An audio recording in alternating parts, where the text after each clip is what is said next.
Stephen, Andrew, do you fancy spending a quiet night inside number 9? have I ever said no?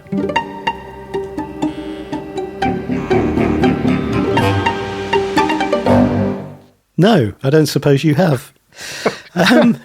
Yeah, welcome to A Quiet Night Inside Number 9.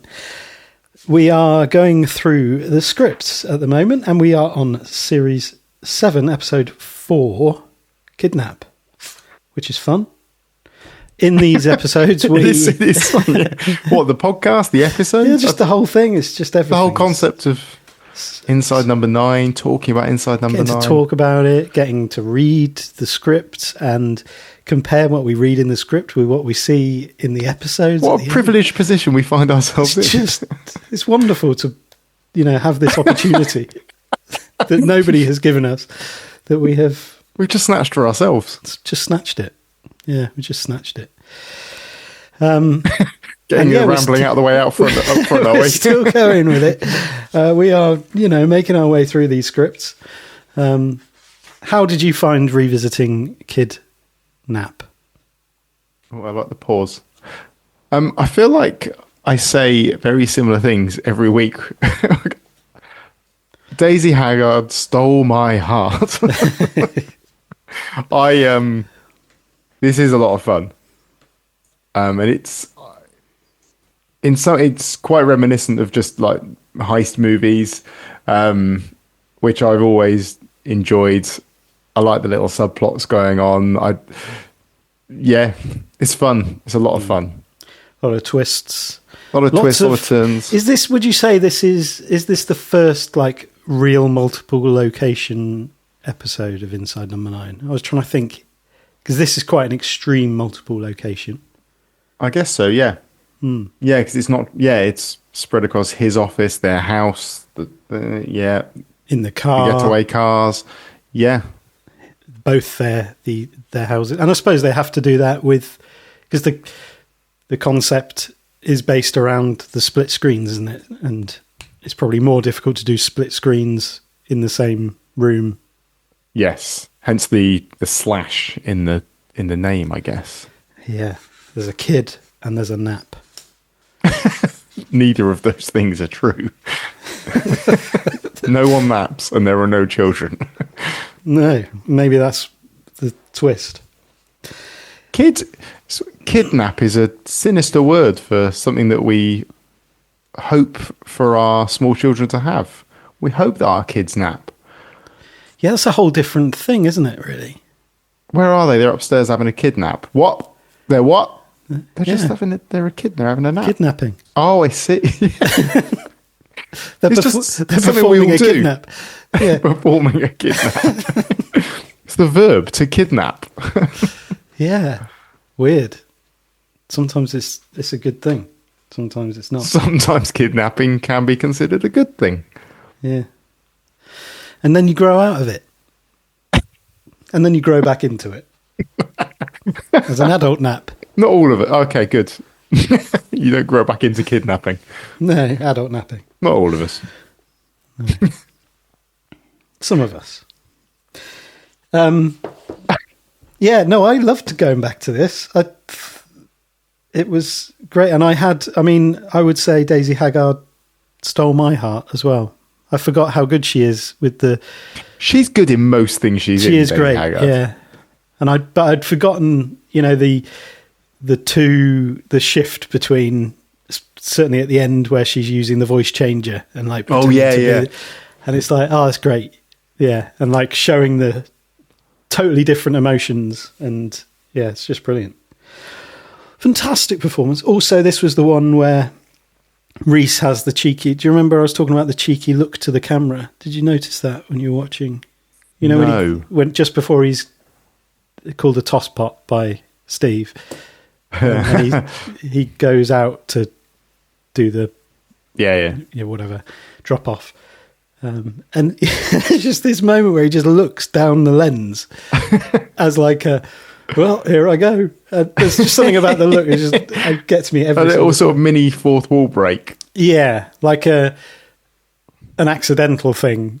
And I was looking to see if it was in the script. It wasn't in the script. Just waiting to be called a tosspot. Just waiting by to be Steve. Yeah, but it's a perfect. It encapsulates his ridiculous character, even as he's like looking straight at you and looking into your soul as like a yes, I am this ridiculous. I was quite impressed that they managed to take the character that was in the script and actually make him a bit worse. Yeah. When they filmed it, it was just a couple of little things that was like, oh, you've actually managed to make him more of a dickhead. Yeah. Yes, exactly. Right, should we go through the script? Yes. I feel like they had this idea and then they realised what a rod they'd made for their own back when they started trying to script this. Because the direction at the beginning is hard work. This was a very difficult watch. Yes. From the perspective of trying to follow the script. Yeah.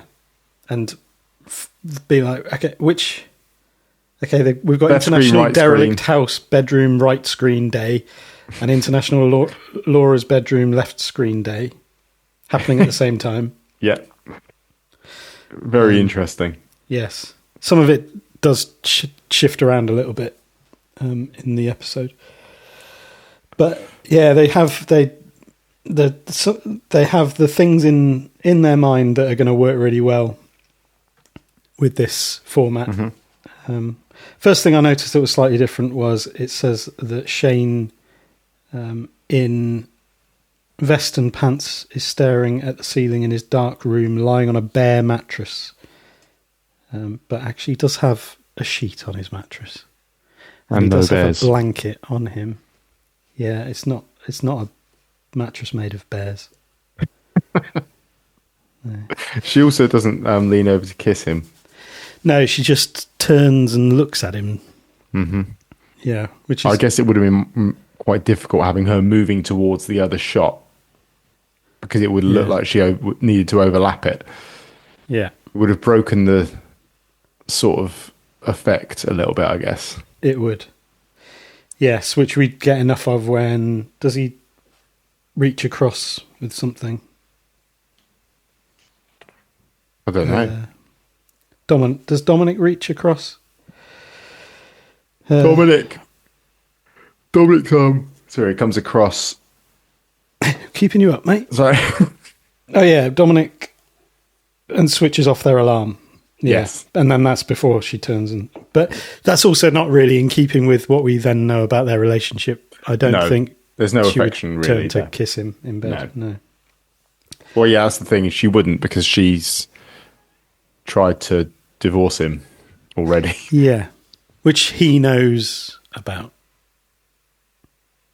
Right. You all right? Yeah, there's just blue flashing lights and sirens on my estate. Oh dear. Someone's the victim of crime. A kidnap. Maybe. Yeah, long toothbrushing scene, which I don't appreciate.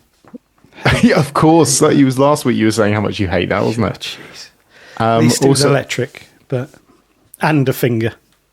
Yes. Yes, that's not quite as. It's very much not, and quite long peeing. Quite long peeing, yeah. Which is being mirrored with Shane drinking apple juice. Yeah, and that's been pre-imagined for the script. They knew what they wanted with that. They knew what they were going for. I mean, him drinking that apple juice is so bleak. It's absolutely horrible. Oh, yeah, I think Daniel Mays is great in this, and you can smell him. You know, like he leaves it all out there. He absolutely does. It says that he has So it says Shane is just the postman in a blue shirt and shorts. He also wears a holster with a gun that he puts on his gilet. I wouldn't describe that as a gilet. That's just a postman's high vis. Yeah, that's no gilet. It's not a gilet, is it? No, and he's not wearing shorts, is he? When he's doing his little gun, pointing his gun around the room. Oh no, I don't think so. No, you're right. I don't think he is. Yeah. Get the chloroform. Chloroform. Love a chloroform gag. I think they're Not a gag made of chloroform. I mean, a joke. Yeah, that's a good double. I'd like to very much separate those two things out. I don't make it clear. I do not love gags I love a made chloroform of chloroform. gag. Neither on me or anyone else. Yeah. Perfume, she doesn't spray it on her wrists. They say she sprays it on her neck and wrists. It's 3 sprays on her neck. Oh, you are watching two on one closely, aren't side. I think 2 on her left side and 1 on her right side. And also, I wouldn't describe what Shane does with the chloroform onto the handkerchief as a squirt. Kind of tips it onto it. Yeah. With the covering the top of the bottle, kind of. Yeah. I'm not sure if chloroform comes in squirty bottles or not. But I don't know what. I mean, a squirty the one they got hold of wasn't. A squirty bottle made of glass would be awful because you can't put any pressure to squirt it. You get the ones that I've got like a air freshener from Sainsbury's with that's a glass bottle with a plastic squirty. Oh, like a squirty gun thing on top. Yeah, like I know what you mean. Like a hairdresser's water bottle. I'm about to say the most middle class thing I've ever said. I've got a little one of those for spraying coffee beans to reduce static when I grind them. There you go. There you go. There you go. If you ever get hold of any chloroform, try it out. See how well your chloroform squirts. No static. That's the thing. Yeah. This was the bit where they made Dominic even worse. So she says that he asks if she's got Pilates today. Yep. And she says, no, I've got to wait in for the postman. I've got a package coming, apparently. It's scripted to, cool, I'll see you later then. Instead, he says, sounds great, have a good time. Yeah. Making it clear that he has not paid attention to anything she's just totally said. Sounds great, have a good time. Have a great time. Yeah. Yeah, because cool, see you later then just sounds very normal. Like, oh, okay, cool, see you later. Yeah. Yeah, sounds great. Sounds great, have a great time. Yeah, now, I have to say that the amount of time between him leaving and that door knocking, if I knew that I was having to write off my day to wait for a parcel and it came that quickly, I would have taken that as a win. Like, right, what do I do with this free day time? This is amazing. Maybe I'll make Pilates. Who knows? Yeah, maybe I'll go to the cinema. Maybe I've got so many things I could do. Yeah. Fortunately, the parcel has come early. Unfortunately, it's a kidnapper. Fortunately, it's planned. Unfortunately, it goes tits up. These screens are the other way around to what they're scripted, as Dominic and Shane are crossing paths here, which is again a beautifully conceived idea. But yeah, it's on the left screen we see Shane dressed as a postman. Actually, he's on the right screen. Not that, I mean, this is incidental, but you do wonder, how... And I think some things obviously change as they play with the format and see it working on the screen rather than just in their heads. Because that's the beauty of that. They can just plot those however they want them, can't they? Exactly. Just swap over. Exactly. Yes. And Shane turns to look at Dominic. Oh, okay. When they cross into the other shot and walk past each other, it says they then appear in the opposite screen and walk out of shot. But before Shane walks out of shot, he sort of turns to acknowledge. So you realise, okay, there's a recognition there, potentially. Whereas Dominic, obviously, I mean, even if he knew Shane, I don't think he would turn to acknowledge him in any way because he's so self-absorbed. Wrapped up in his own world, yeah. Exactly. So then he knocks on the doorbell goes. She fails to seem as happy as she should for someone who's just gained all of the gift of time. Yeah. And this is whole supposed to be done as an off-screen thing and a sound of a struggle. We actually do see her fly across the screen, a bit like in Stage Fright when the body comes down the stairs. Yeah. Yes, there's reference there. It may be. Yeah. Slash Yeah. reference. Slash reference. Yeah, I love that. And then the way the screen, the transition just closes down. Yeah. And then her body gets dragged out and the screen closes on it. It's nice. Nice little touch. I did wonder as we went into the next bit where he takes her to the house. Is this one of the longest openings before we get a title that It's there long, is in isn't the it? whole thing? It's huge. Yeah, it might be. Yeah, this breaks from convention quite a lot, actually, I think, this episode. Yeah. So I guess this then came down little bit down to where they found to use, and I guess also because of lighting reasons, but when they designed this episode, they decided it was going to be a gloomy room with closed curtains. But I guess if it was a dark room with closed curtains, that might have made filming dreadful. So instead, they went for one where it looked more like the windows had been boarded up, but with big gaps between the boards, and the curtains were still open, just so there was some light flooding in. Yeah. To give it some sort of atmosphere, otherwise. Yeah, exactly. And I think that boarding up look makes it feel even more abandoned and derelict. Yeah. Yeah. There's a little change just with Shane. It says, as she starts to open her eyes, Shane grabs a mask and puts it on. He already had it on. He already had the mask on, so he didn't see that. So whether that was just a time thing.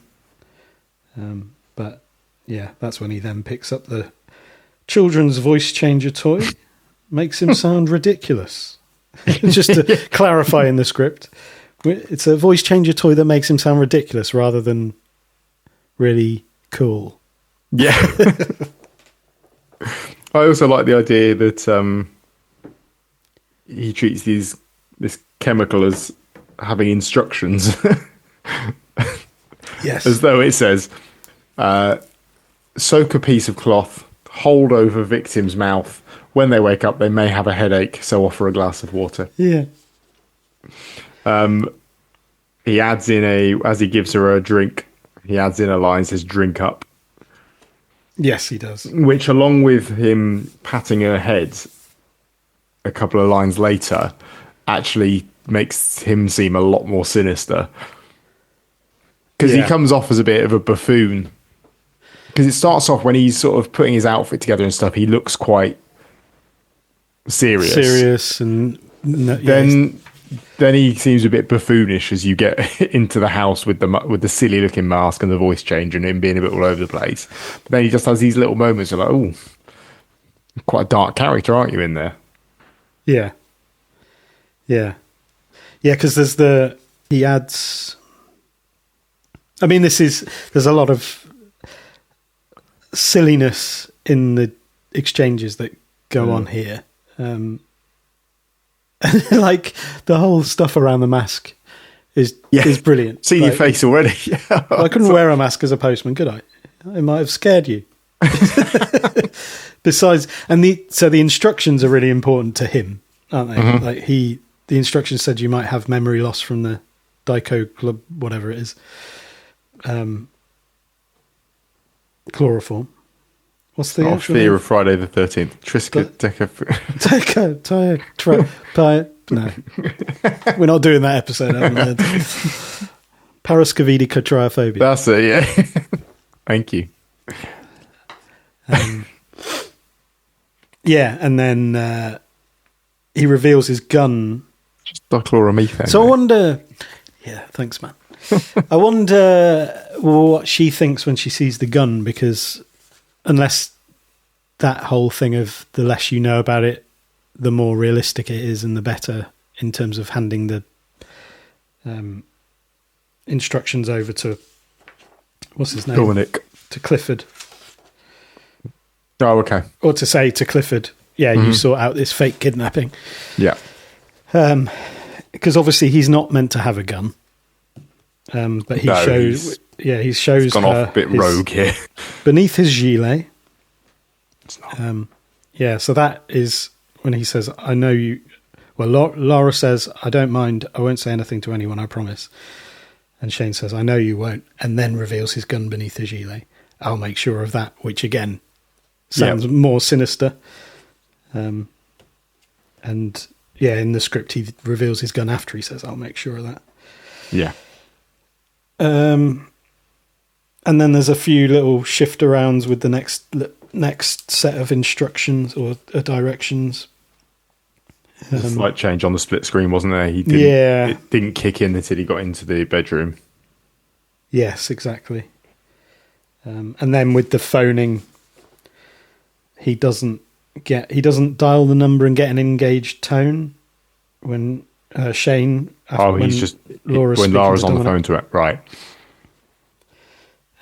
He just looks. He's sort of looking through the instructions, looking a bit confused by them, and then eventually it just goes straight through to him, through to Dominic, for another great exchange. Yeah, he's so awful. Yeah, he really is. Yeah, babes, is that you again? Yeah. And yeah, and that bit when it's like Shane says sorry, and then Dominic's, come on, spit it out. What do you want? I'm short of time. And that "what do you want" is added to just, I think, reinforce that. Yes. Yeah. What do you want? Come on, you're a nuisance. And then "what are you talking about?" he is added as well. Mm-hmm. From Dominic to Shane. That one. And then we meet Clifford. We do. Not the big red dog. Jason Isaacs Clifford. Great little entry for old Jason Isaacs. So always a good thing when you get the doorway. It's a bit like David Sowerbutts in Definitely Not Proud, where, I mean, that's next level because he's, standing with his back to the... Yeah, with his very recognisable rear of head. Very recognisable rear of head. But yeah, Jason Isaacs gets a mini at the door entry moment, which would, in a sitcom filmed in front of a live audience, it would, that would get that. Maybe we should do that. Put that together. Woo, yeah. Wait, what? So once we finished going through these scripts, what we're now going to do is give you like an audience reaction track that you can listen along to whilst for each cameo. Whilst watching your favourite episodes. We'll laugh, we'll cry, sometimes we'll cheer. Yeah. You can bring Inside Number 9 to life in front of a real studio audience. Yeah. There we go. There's the next project. It's going to be very maybe dull. Splice it together with. We could do it like a Noel's house party. This would work well with crinkly bottom. Here's Jason Isaacs. Hooray! Yeah. Cool. Something to think about. The knocking, where he knocks on alternate side, like from the left side to the right side, or vice versa, isn't scripted. That was obviously, they thought, maybe in post or when they were putting it together. That would be a nice little touch. Yeah. Yeah, and I thought it was. And then we have another little mask. He changes the wording. So it says, why haven't you got your mask on in the script? And he actually asks, why aren't you wearing your mask? Uh-huh. Yeah, and then he tells him, put your mask on. Uh-huh. No, it's okay. She's seen my face. And that's added. It's literally the reason. I don't think that's scripted. I think that came as a... Which is, again, it's so good. It's like, no, it's fine. You know how you're supposed to wear the mask, like, in case she sees your face? Well, it's fine because she's seen my face. Yeah. It's great logic. They change, Clifford's line changes from have you made the call to the husband to did you make the call? Oh, yeah. Or did you call the husband? Yeah, not have you made the call, did you call the husband? Yeah, there's a few little... Yeah. I think they're more just character shifts, aren't they? They're just little things that read more easily as the Clifford character that the incredible Jason Isaacs has decided to create in his own mind. Yeah. Yeah, no, I think this is probably down to him. Also, when Shane says she hasn't really touched her, she needed the toilet, so I made her go in a washing up bowl. I had to pull her jeans down, but I used, in the script, it's an oven glove, but it changes to the oven gloves.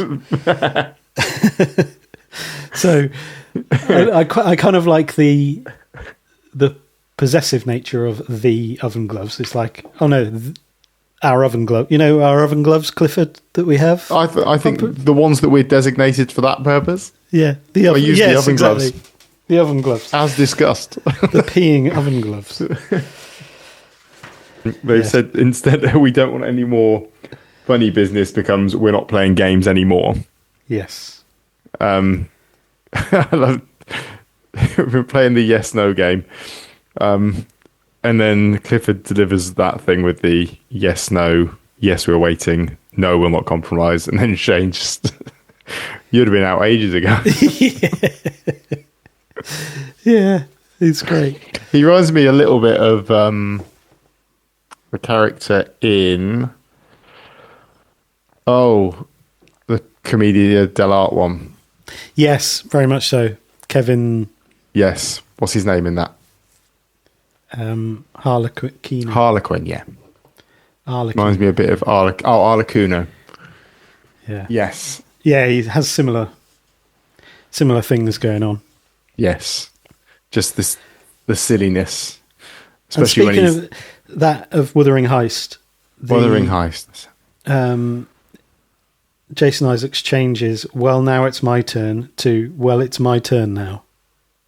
Just slightly earlier than that. Yes. And that reminded me of, you're with me now. You're with me now. Well, it's my turn now. Actually, there is a bit of a similar feeling with some of this. You said the heist thing. The Wuthering Heist. Yeah. And I guess, obviously Jason Isaacs is a little bit like... I've forgotten his name as well. This is ridiculous. Patterson Joseph's but his character. I can't remember what his name is.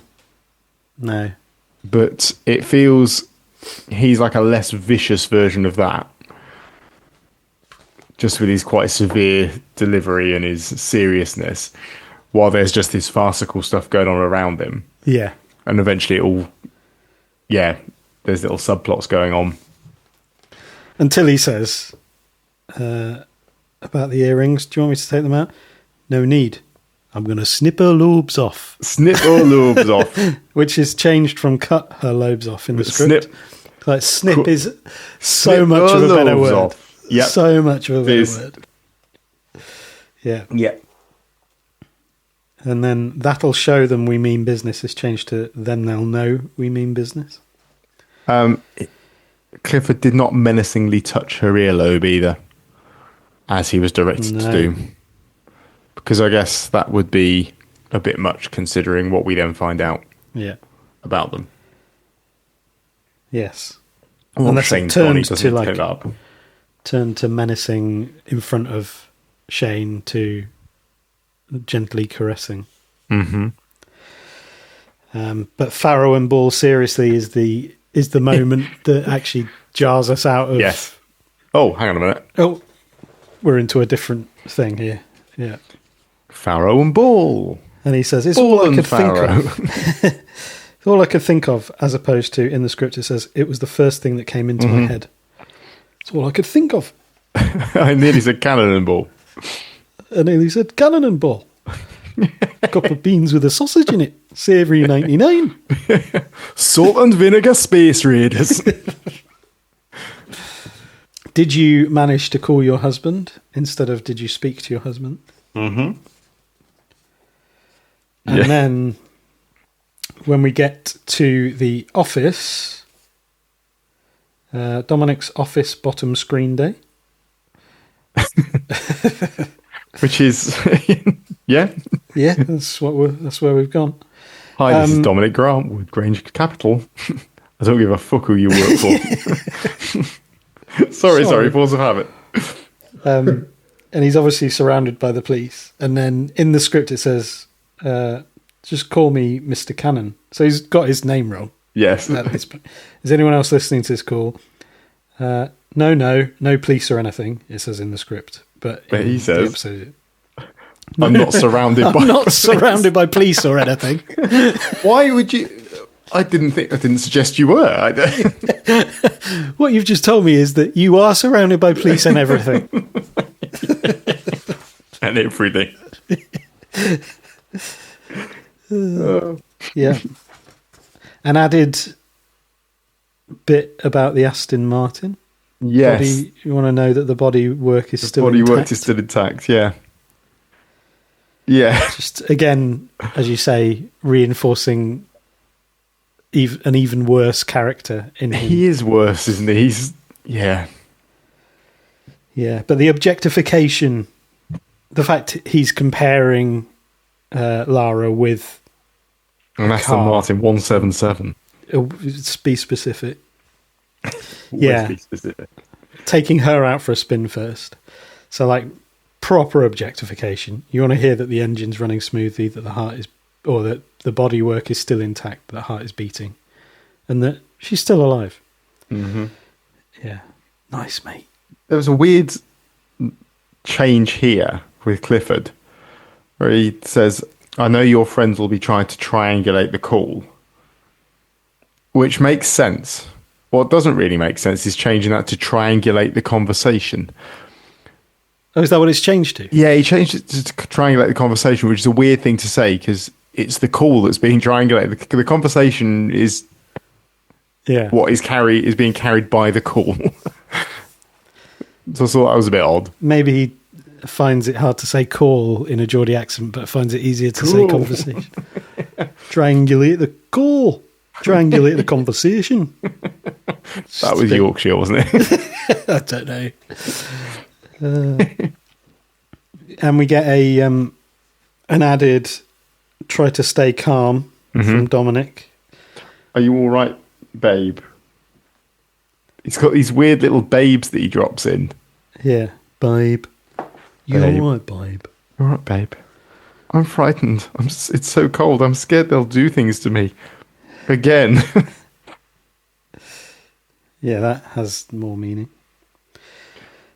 And then the drop, it's the same in the script, but I do like that drop of the fear voice to the annoyed voice. Yes. It's my scared voice. You've never heard it before. It kind of tells you something about her character. Yeah. Because she's got something about her, hasn't she? Like, she doesn't take any shit. No. Yeah. He wouldn't have heard her scared voice before because she's probably not scared of him.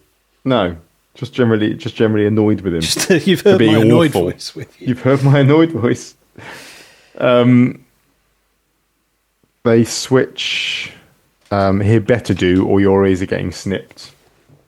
Became let's hope he does. He also asks, how have you been getting on with Shane? Became, has it been all right with Shane? I think these are all just little things which, it sounds better in Geordie. Yeah. I think that's what it is. I think so. There's, a little change when they're talking about Shane. Are you not worried? He'll come after us when he finds out we haven't paid him. Does he say he'll get cross? Yeah, I think so, yeah. And in the script it's, I'm sure he'll be a bit cross. And actually, there is a little difference there. He'll get cross. It's not a significant difference there. Because he hasn't got a passport. He's checked that he hasn't got a passport. Mm-hmm. In the script, as far as he's aware, Shane hasn't got a passport. Yeah, Clifford, I think, has done a bit of research. He's checked. And then it all stays quite similar, really.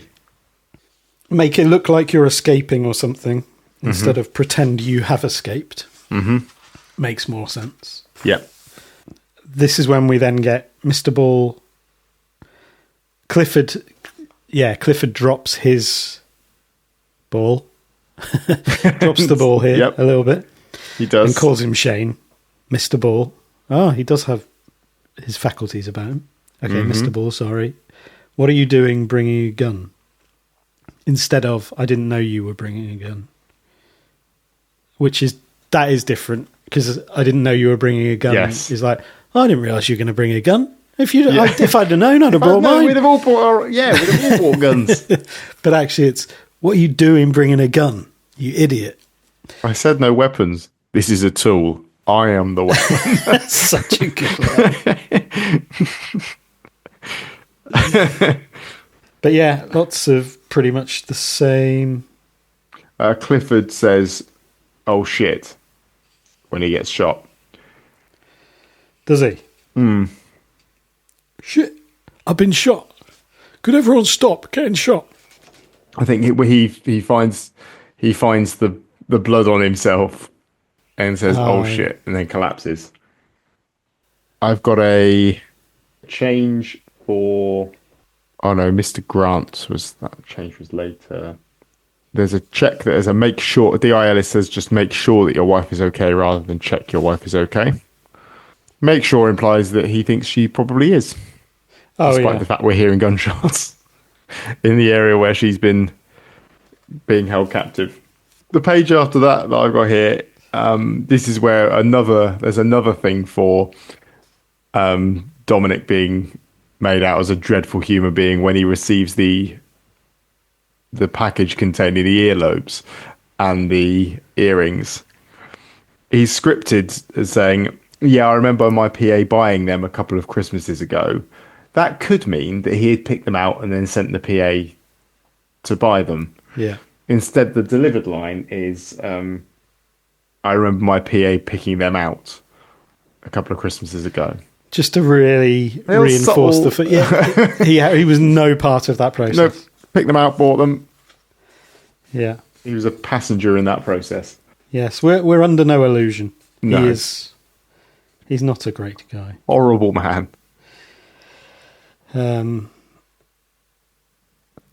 I think D.I.Ellis was the next one I have when we're talking about, or when he's talking to Dominic. Is it where he calls him Dominic rather than the scripted Mr. Grant? Oh, there's that. Just a little bit earlier than that, he says, the kidnapper has given us his exact location instead of the kidnapper has given us their location. Okay. His. A little bit here about sweet talk the Chinese into trebling their investment, negotiated myself a 6-figure bonus, and this morning I scored 2.5k on Clash of Clans. It's really dated it there. I can do this. Yeah, it has, yeah. It has.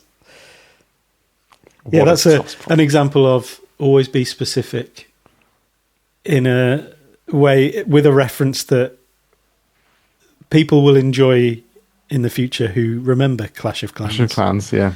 And this is where we get Dominic's look to the camera. Little glance. What a toss pot. Yeah. Telling you.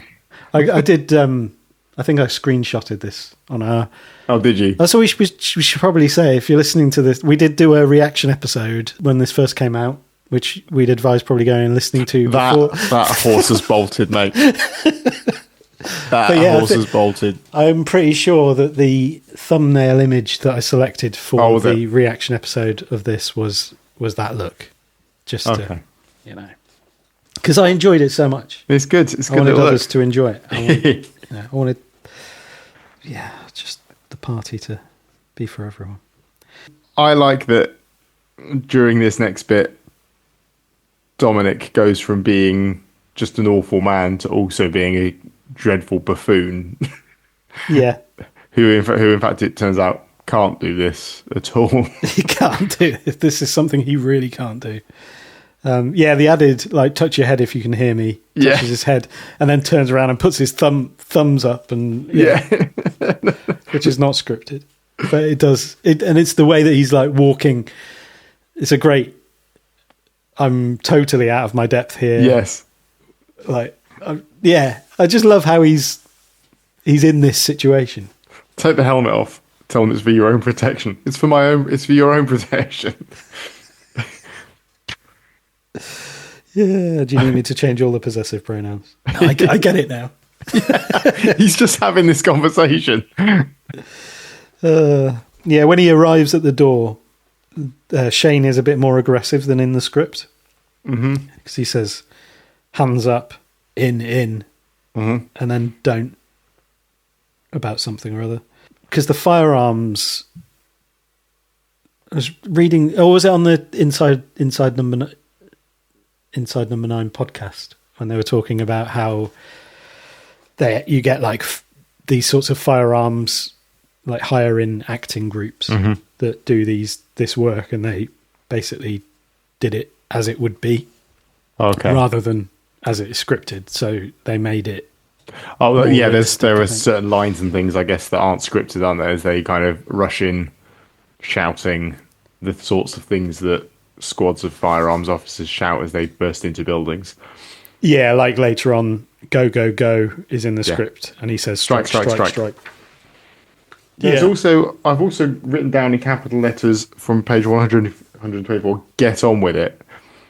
I'm assuming that was D.I. Ellis shouting that at Dominic. I've got that as well. Was that while he was haggling?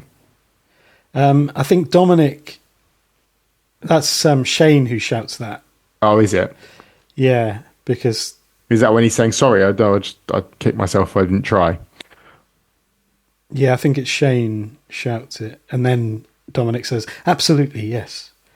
Let's do this. Enter amount, 1.3 million. Gosh, worth every penny. Yeah. I don't regret it at all." And that is done. And then chloroform. More chloroform. And this whole scene is then Lara is a lot more in control of this scene than it suggests in the script.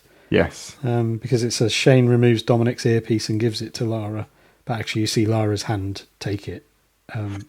I found it interesting that a whole load of visual gag from this point depends on the Dominic's trousers being removed, which wasn't scripted at all. Yeah. It says Shane begins to strip Dominic of his Kevlar vest and shirt. But it doesn't mention that they slide his trousers off. He puts them on, they're way too short. Yeah. And he's then wandering out the door with these ridiculously undersized trousers on. Yeah. Yeah, it's mainly, it does say she looks at him in dismay as the clothes are way too short on him. She motions that he is too big compared to Dominic. And he stoops down to make himself shorter. But yeah, that is a huge visual gag. Maybe that's the shorts that were referred to earlier in his... Oh, maybe. He is now in shorts. He is now wearing shorts. And that, there's a few little shifts around before in that bit where she's doing in her own voice and then voice changer. Yeah, which is good. I like that bit. Yeah, it's really good. And I think that's where there's that twist, I suppose, of, okay, she's not been tied up. And then suddenly it's her voice. I think her voice changing and voices changing is quite a significant thing in this episode. Communication in that sort of sense. Because she indicates these added layers of control that she has. Yeah. And it all comes from the way that she speaks. Well, she manages to take a situation that was suddenly looking quite desperate for her because it had all gone to hell. She managed to kind of seize that and spin it round into a positive still. That was quite impressive that she's managed to achieve that, because she was... And we don't see how. No, because he was all in on, "I've got to carry on with the plan. This is the plan. This is what we're going to do." Yeah. And he was about to take her ears off. It must have been that moment that she talked him round to snipping off Jason's lobes. How did she do that? How did she do it? Special effects. It's all special effects. Lara, Dominic, quick, now's our chance, untie me and we can use his car to get away. D.I. Ellis says, Dominic, that's a good idea rather than plan. Yeah. If you think you've got time, go now. We'll clear a way instead of we'll clear the way. Brilliant. So, again, this is where when you sort of make that heist sort of reference, this is the kind of thing that you see in those heist movies. Complete massive misdirection in the... And the people just walking straight past. Yeah. They're in plain sight, hiding in plain sight, just... Like this morning when Dominic walked straight past Shane. Yes, exactly. Exactly. Yeah, then we get strike, strike, strike rather than go, go, go. I love the smile from Lara in the passenger seat as they're driving past D.I. Ellis. Granola, granola. Granola. Granola. He repeats it, doesn't he? Yes. He's not repeated it in the script.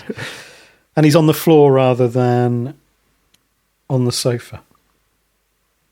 Oh, it does say that he was stripped to his underwear. Yes. So they must have decided later they were going to take his trousers off. Yeah. And there's a firearms officer who says Gov, which is after that. Mm-hmm. Who the hell is that? Gov? And that's where they find... Well, who the hell is that is in reference to Clifford. And then earlobes. After who the hell is that, you hear an officer say, Gov, as if to say, I think you might want to see this. Dominic. What happened? What the fuck happened? Yeah. And then we discover that her ears are intact. Shane is all ears. And they're flying off together to enjoy their £1.3 million. Hopefully. We know anything could happen, couldn't it? It could. I mean, they could easily get stopped at any point along the way. They probably need to change cars because that getaway car is known. Yep. So maybe Kidnap 2 would be... I'd like to see it. Kidnap 2, Cruise Control. Good. Yes. And that is the end.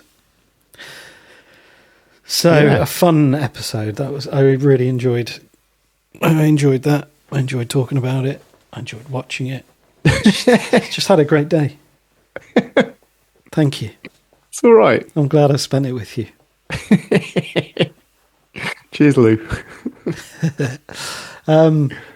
And if you have had a great day, dear listener, and you would like to share any thoughts that you have on this episode or on our thoughts about this episode, then please do get in touch. You can email us at quietnightinsider9@gmail.com or via Blue Sky at AQNIN9. And if you fancy sponsoring a future episode, giving us a few quid to keep the costs of hosting this thing going, then you can follow the PayPal me link in the description and we will give you a shout out at the beginning of a future episode, unless you don't want a shout out, in which case let us know when you send us some money and we won't say your name. We will designate a different name to say thank you to you through probably Zebedee Chaos. All right.